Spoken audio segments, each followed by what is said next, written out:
Hi everyone! Welcome back to our channel. In today's lesson, we were going to explore an important and practical topic in general mathematics, currency conversion. So, let's get started.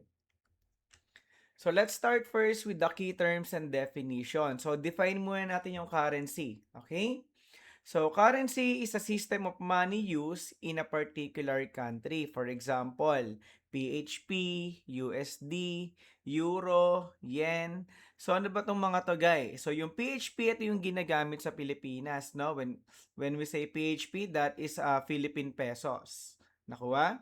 Yung USD naman, ito yung ginagamit na currency sa USA. So, it means US dollars. Yung euro ginagamit sa mga European country and yung yen naman is sa Japan. Okay? So, pag sinabi naman nating exchange rate, it is the value of one currency in terms of another. So, kung mapapansin nyo, marami tayong currency na ginagamit sa buong mundo. So, kada bansa, meron silang kanya-kanyang currency, no, na official na ginagamit sa kanilang bansa. So, today, ang gagawin natin, tatry nating mag-convert ng one currency to another. Okay? So, dito guys, may tinatawag din tayong base currency and code currency. So, ito yung usually na nakikita natin sa mall. Okay? Sa monitors, sa mall, no? Yung sa mga exchange na counter. Okay? So, when we say base currency, in a currency pair, it is the first currency listed. So, siya yung nauuna. Ang tawag dito sa euro dito sa unahan, guys, that is the base currency. Yung USD naman, ang tawag dyan ay quote currency. It is the second currency in the pair, no? So, ano bang pinapakita nito, guys? So, sabi dito, it shows how much of this currency is needed to buy one unit of the base currency. So, ibig sabihin, kung ano yung value na nakikita nyo dito, ibig sabihin, ito yung kailangan natin na quote currency para makabili tayo ng euro currency. Okay, so dito sa example natin, ibig sabihin kailangan natin ng $1.35 or USD para makabili ng 1 euro. Nakuha nyo? So, ano bang ibig sabihin ng pinapakita ditong value, guys? If the number goes up, the base currency is getting stronger, no? So, ibig sabihin, pag tumataas to, yung value natin dito, yung base currency natin lumalakas. Ibig sabihin, tumataas yung value. Nakuha? Pag ito naman, yung value dito is bumaba, ibig sabihin, yung base currency natin is getting weaker. Ibig sabihin, parang humihina yung value niya or bumababa. Nakuha ba? Okay, so now let's proceed to our first example. So sabi dito, Nicole is traveling from the United States to Europe. So she has 500 US dollars and wants to convert it into euros, no? Yung EUR. The current exchange rate is equal to 1 USD equals 0.88 euros.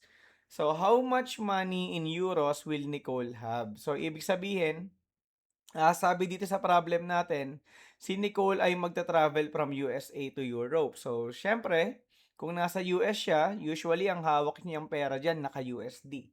Tama? So, ngayon, pupunta siya ng Europe. So, ibig sabihin, mahihirapan siyang gamitin yung US dollars niya doon. So, we need to convert yung USD na pera niya to Euro. Nakuha? So, meron siyang 500 USD. So, ngayon, i-convert na yan into euros. Ang tanong, how much money in euros will Nicole have? So, ano yung mga given natin? Una, yung kanyang 500 US dollars. Tama? And then, of course, yung exchange rate. Okay? So, ang exchange rate ng USD to Euro is 1 USD is equal to 0.88 euros. So, ito yung gagamitin nating exchange rate para ma-convert yung USD to euros. Okay? So, tignan nyo kung paano yung calculation. First, sulat natin yung 500 USD. Ngayon, ito yung gagamitin nating conversion factor, no? So, ibig sabihin, yung 1 USD is equal to 0.88 euros. So, paano gagawin natin doon? Since kailangan natin makancel si USD, yung 1 USD ilalagay natin sa denominator. Okay? And then yung 0.88 euros, siya naman yung nasa numerator. Nakuha? So, ito yung ating conversion factor. So, ano mangyayari ngayon? Pag minultiply natin tong conversion factor dun sa ating given, so, syempre, makakancel yung US dollars. Tama? And then, calculate lang natin. 500 times 0.88, so that is 400 euros. Nakuha? So, final answer, Nicole will have 400 euros. Okay? So now, let's proceed to example number 2. Mr. De La Cruz prepares his trip from the Philippines to the United States. So he needs to exchange Philippine pesos, yung PHP, for US dollars, no, yung USD. With 100,000 pesos, he wants to find out how much US dollars he will get based on the current exchange rate, no? So dito ano yung given natin? Ang given natin, we have 100,000 pesos in Philippine pesos. Okay, yung PHP. So, magkano ba yung exchange rate ng USD to PHP, no? So, makikita natin yan sa internet, sa balita, sa dyaryo. Okay? So, ang exchange rate ng USD to PHP is 1 US dollar is equal to 61.55 Philippine peso. Okay? So, using this as our conversion factor, so, try natin i-convert yung 100,000 times. So, since ang kailangan natin makancel is yung PHP, yung 61.55 PHP, ilalagay mo yan sa denominator. Okay? So, yung 1 USD naman sa numerator. So, ito yung ating conversion factor. So, nilagay natin yung PHP sa denominator para makancel natin yung unit na PHP. Tama? And then, calculate lang natin. 100,000 times 1. So, that is 100,000. Divided by 61.55. So, using our calculator, the answer is 1,624.70 US dollars. No? So, for our final answer, Mr. De La Cruz will get 1,624.70 US dollar. Nakuha ba? Kung paano mag-convert, guys? Now, let's proceed to example number 3. Katrina wants to buy a dress from an online store in the United States, where the price is 150 USD.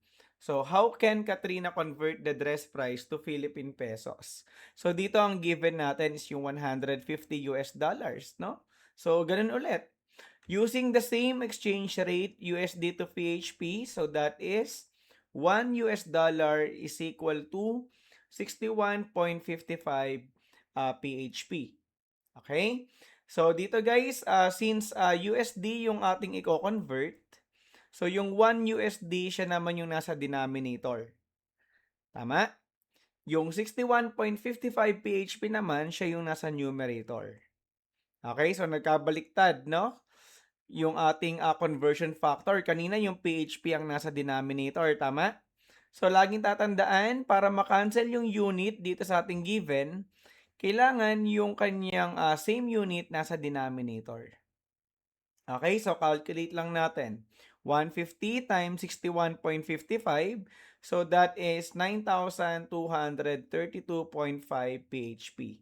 So, the final answer, the price of the dress in Philippine pesos is 9,232.5. Okay, so naintindihan ba guys? And that's it for our lesson today. I hope you were able to understand our topic. So if you have any questions or clarifications, feel free to drop a comment below.